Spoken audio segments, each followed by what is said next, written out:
Hello, welcome to Cosmic Coaching with Daniel. Today is a very impromptu topic. I'm not even sure what I'm going to be talking about, but it'll have something to do with cosmic phenomena and spiritual processes and consciousness. Well, let's take a look at the issue of human evolution. So this is a tricky area because there are some people that believe that human experience is supposed to be blissful and joyful and easy and harmonious, and other people suggest that it's filled with suffering and challenge. And in fact, that wisdom can emerge from suffering, and that certain dark or difficult experiences can bring about mastery. So it's hard to know whether or not that's true, because the current paradigm on this planet is that a great portion of humanity is suffering, doesn't have a sufficient level of abundance. Some people even are challenged with basic survival issues. I'm talking about third world countries, and even in modern countries, many people are not exactly thriving. There's constant money pressures, and there are systems in place that seem to be controlling much of the planet, and those systems are kind of embedded and inherent in the way things are working right now. So from a spiritual evolutionary perspective, you might ask, well, why is this going on? Is this supposed to be happening?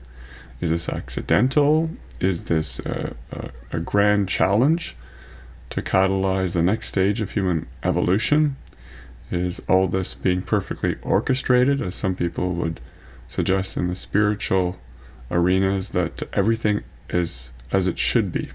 Everything's flowing the way it's supposed to be, even though it appears to be intense and brutal and extremely challenging for many people.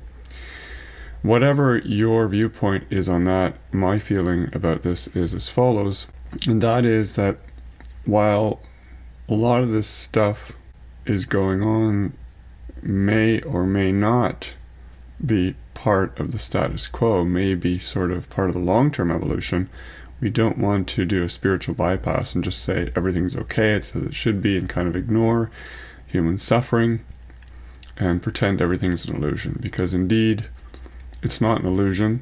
There are extra layers of reality that we don't see, but that doesn't mean what is going on is some kind of illusion. It is happening in 3D. People are really going through what they're going through.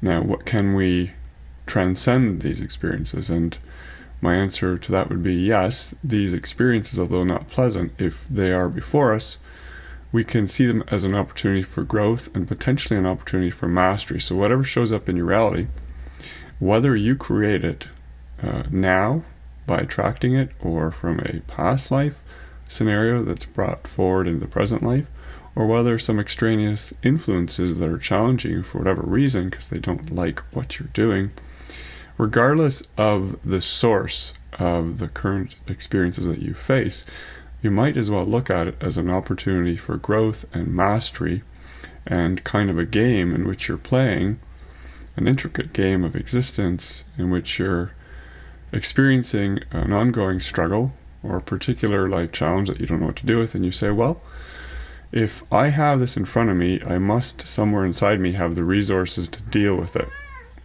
If everybody is a sovereign spiritual being playing out a human experience, then that means that we have the inner resources somewhere down deep inside, even if we don't know it. And again, the microcosm, macrocosm, if you think of the vast universe outside of us as being embedded at some level within human physiology, genetics, neurology, then what that means is you do have capacity to do something about it, because you have potentially access to infinite knowledge, infinite wisdom, infinite abundance, infinite power, infinite protection, infinite healing, the whole spectrum, because it's there in the universe, and you are a microcosm of the outer universe.